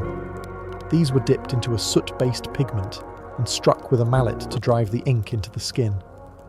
The sound of tattooing, the rhythmic tapping of bone against bone, was as much a part of the ritual as the ink. Women, too, were tattooed, though their patterns were typically smaller and located on the hands, thighs, and around the mouth. In some regions, the malu, a delicate design etched across the inner thighs, marked a woman's grace, maturity, and readiness to serve her community. These tattoos, while less expansive than the men's, were equally sacred. Tattoo ceremonies were social and spiritual events. Families gathered, songs were sung, prayers were offered. Blood, sweat, and ash mixed into a rite of passage that connected the living with the dead. It was believed that ancestors watched over the ritual, guiding the tufuga's hand and blessing the recipient. To be tattooed in Polynesia was not a fashion statement. It was a contract between the individual, the tribe, and the gods. To refuse the tattoo could result in shame, but to accept it, that was to carry an entire lineage on one's skin. From the Pacific Islands, the tradition would echo across time, eventually colliding with missionaries, colonizers, and even prison. But long before that, in Japan, another transformation was underway. Tattoos were about to become a visual code for both devotion and defiance. In Japan, the art of tattooing evolved along two seemingly opposite paths, sacred and forbidden. Known as irizumi, these inked designs were first used in spiritual and decorative contexts, but over time, they came to represent criminality, rebellion, and raw endurance. What began in devotion ended in stigma, and yet, the artistry never faded. Early evidence of tattooing in Japan dates back to the Jomon period, over 10,000 years ago. Clay figurines from this era show markings believed to represent body tattoos. These may have been connected to religious rituals, protective symbols, or shamanic status. But it wasn't until much later, in the Edo period, 1603-1868, that irizumi flourished into a complex visual language. At first, tattoos served spiritual purposes. Some Buddhist monks had sacred Sanskrit characters tattooed on their arms, a physical manifestation of their vows and meditative focus. Certain designs were meant to protect the wearer from evil spirits or to act as permanent prayers. Others reflected a monk's personal devotion to Kannon, the bodhisattva of compassion. But as time passed, irizumi drifted into darker associations. During the Edo period, the government used tattoos as a form of punishment. Criminals were marked with symbols on their foreheads or arms to brand them for life. These forced tattoos were not decorative. They were humiliating, designed to isolate offenders from society forever. Yet, in an ironic twist, these marks became the roots of resistance. outlaws, gamblers, and eventually members of the Yakuza underworld embraced tattooing as a badge of honor. They transformed the stigma into a spectacle, covering their bodies with sprawling, hand-poked tattoos depicting dragons, koi fish, tigers, geishas, and mythological scenes. The process was excruciating, often done with a long metal needle called a nomi and a steady hand, applying ink slowly over weeks or even years.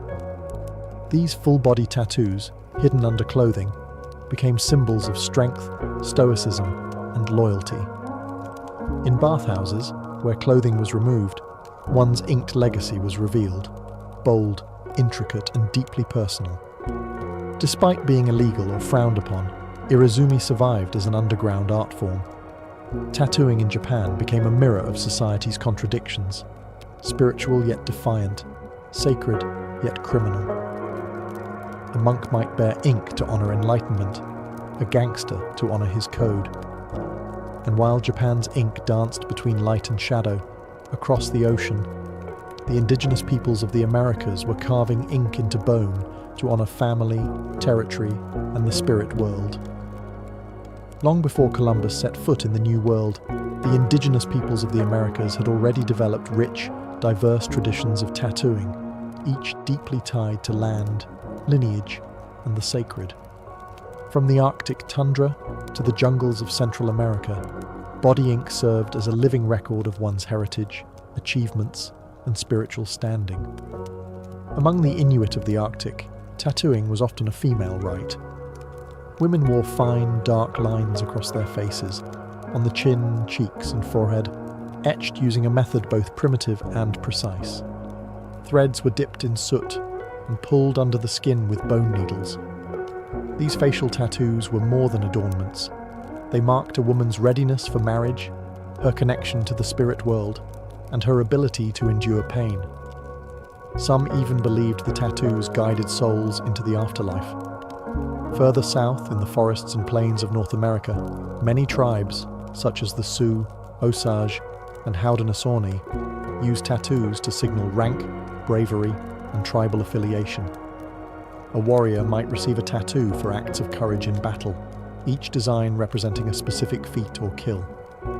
These tattoos were earned, never given lightly, and the stories they told were known throughout the community.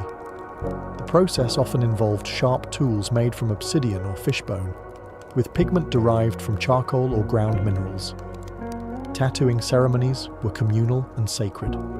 Elders, shamans, or designated tattooists would perform the rites, often accompanied by chants and prayers.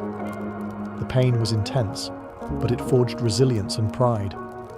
In Mesoamerica, the Maya and Aztecs elevated tattooing to ritual theater.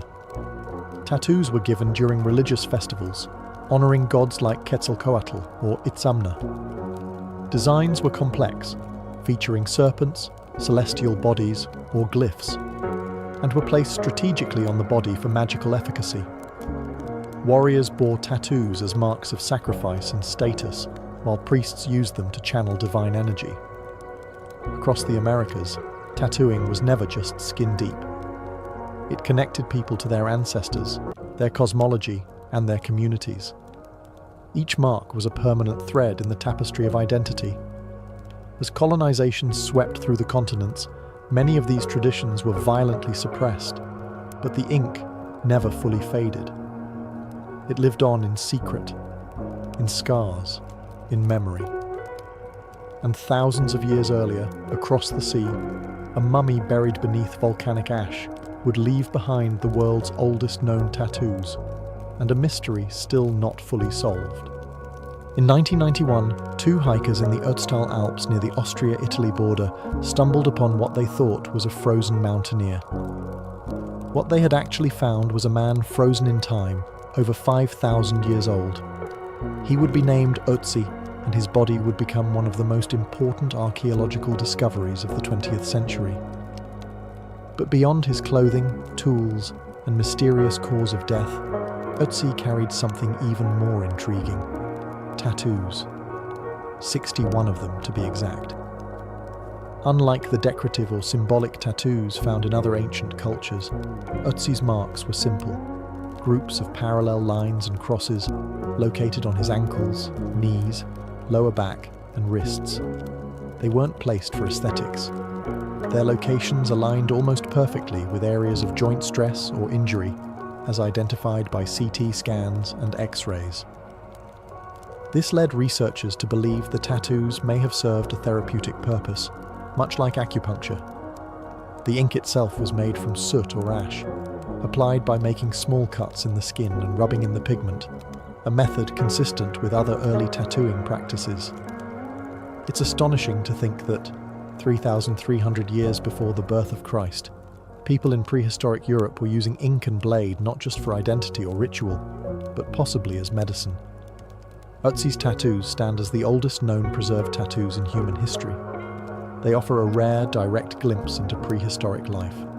A world without written language, but one where the body could still speak. Each line etched into his skin may have been a cry for pain relief, a mark of survival, or a mixture of both. And the fact that these markings endured for millennia beneath glacial ice is nothing short of extraordinary. Unlike the ceremonial tattoos of Egyptian priestesses or the warrior ink of Polynesians, Ötzi's body art wasn't about honor or status. It was about function, perhaps even healing. But in that raw practicality lies something deeply human. The instinct to leave a mark, to use the body as both record and remedy. Ötzi's ink reminds us that tattooing didn't begin in temples or tribes. It began in pain, in survival, in ancient mountains where every scar told a story. And while his were the earliest, they were far from the last. In the highlands of Southeast Asia, tribal tattooing became an entire rite of passage, a symphony of courage, blood, and generational memory. In the dense highlands of Southeast Asia, tattooing became a living chronicle etched in pain and pride. Among the peoples of Borneo, the Philippines, and northern Thailand, ink was inseparable from identity. It marked adulthood, warriorhood, spiritual favor, and deep connection to ancestors.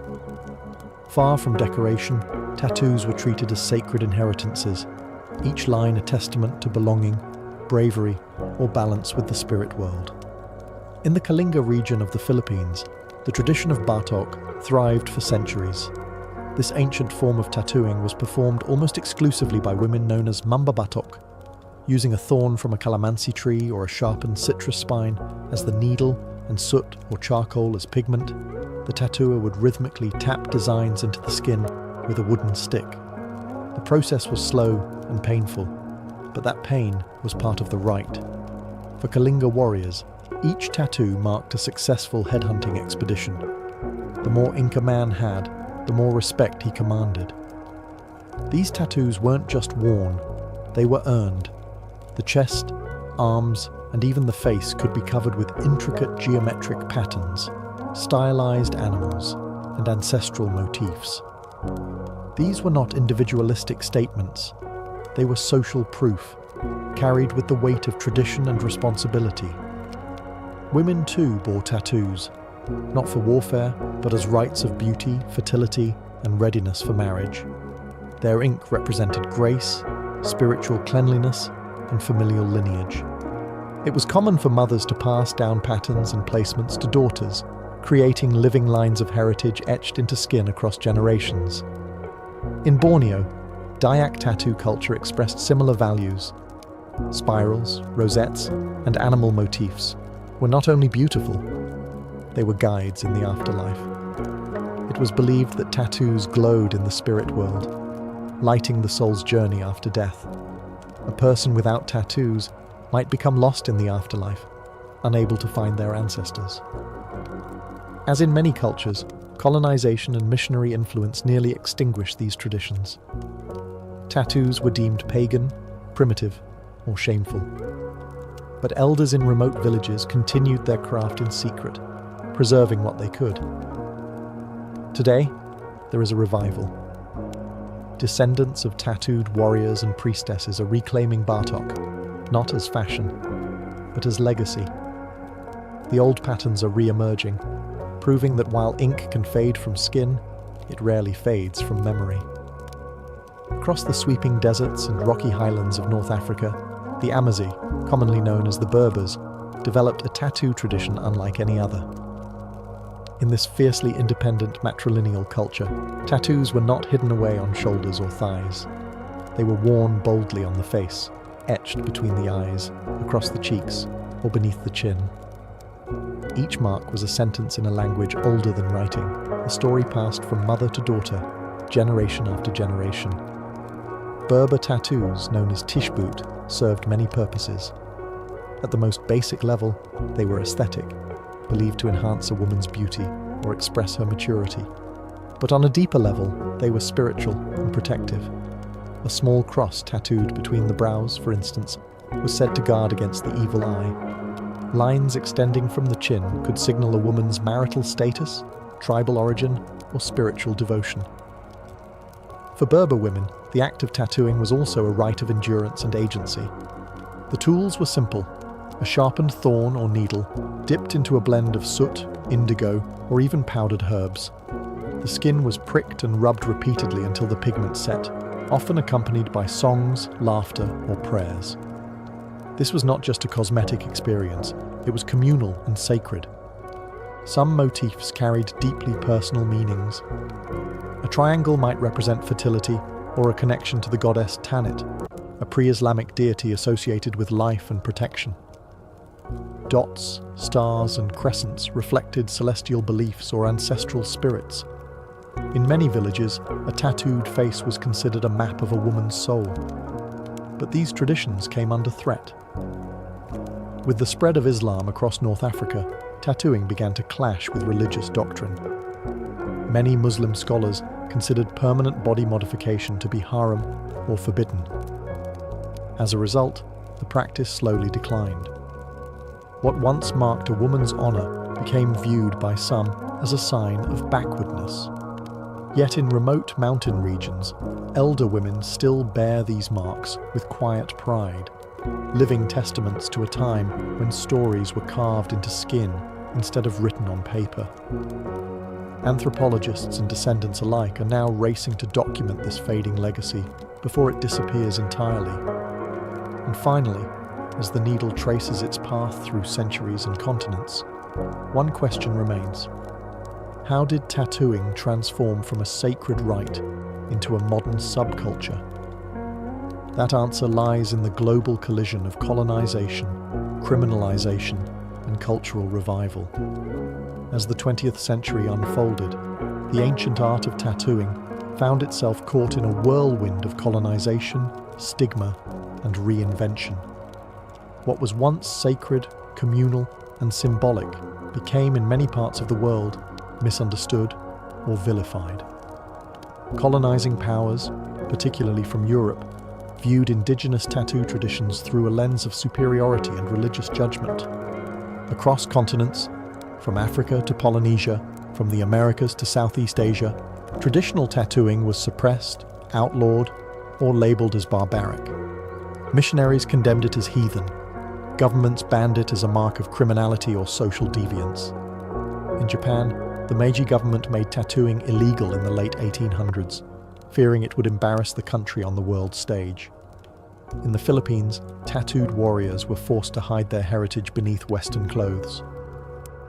In North America, indigenous tattooing was driven underground by assimilation policies and boarding schools. And in many Muslim-majority regions, tattoos were quietly erased under the shadow of religious taboos. But the ink never truly disappeared. It simply went quiet. In the shadows of ports, prisons, and subcultures, tattooing evolved. Sailors brought back ink from distant lands, marking their journeys on their bodies. In the West, tattoos became linked to rebellion, favored by circus performers, bikers, and those living on the edge of societal norms. The artistry shifted from sacred to subversive. Then, something changed. By the late 20th century, tattooing began to resurface, not as taboo, but as a form of personal expression. Indigenous artists across the world started reclaiming their ancestral styles, reconnecting with the stories inked into their bloodlines. Revivalists in Samoa, Borneo, and the Arctic reintroduced ancient tools and rituals. In North America, native tattoo practitioners began relearning and reteaching nearly lost traditions. Today, tattooing is experiencing a renaissance. It's become global, hybrid, and digital, yet also more reverent of its roots than ever before. Modern tattoo studios exist alongside tribal ceremonies. Instagram flash sheets sit beside bone tools and hand-tapped ink. What was once nearly erased is now being proudly reclaimed. Tattooing began as ritual, transformed through repression, and has returned as a bridge between past and present, between the personal and the ancestral. In every dot, line, and symbol lives the echo of those who came before: Scythian nobles, Egyptian priestesses, Polynesian warriors, and countless others who chose to wear their story in skin.